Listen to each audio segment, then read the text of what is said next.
ভেঙে ফেলা খুব সহজ, জুড়ে থাকা ততটাই কঠিন। মন হোক বা কোনো জিনিস, ভাঙতে সময় লাগে না।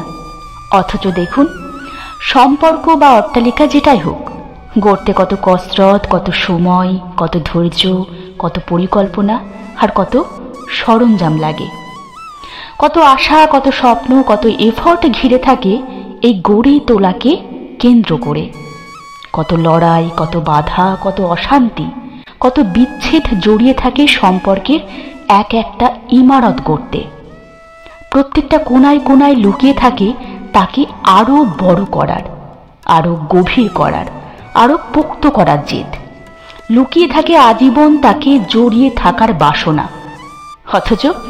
অথচ দেখুন, ক্ষণিকের রাগ, অভিমান, অবিশ্বাস আর ভুল বোঝাবুঝির জন্য প্রতিদিন এমন কত ইমারত ধুলোয় মিশে যায়। জিনিস ভাঙলে আওয়াজ হয়, দাগ দেখা যায়, কিন্তু মন ভাঙার আওয়াজ, হয়তো সে আওয়াজ আর ক্ষত অদৃশ্য বলেই তাকে রিপেয়ার করার তাগিদও কম। সম্পর্ক কিন্তু অমূল্য। এ কোনো বস্তু নয় যে ভাঙলে সঙ্গে সঙ্গে আরও একটা কিনে আনা যাবে। ধৈর্যের শেষ স্টেশন তো সেই বিচ্ছেদ। তবুও সুতোটা ছিঁড়ে ফেলার আগে একবার যদি বেঁধে থাকার চেষ্টা করা যায়, ক্ষতি কি? সত্যি কি একবার শেষ চেষ্টা করা যায় না?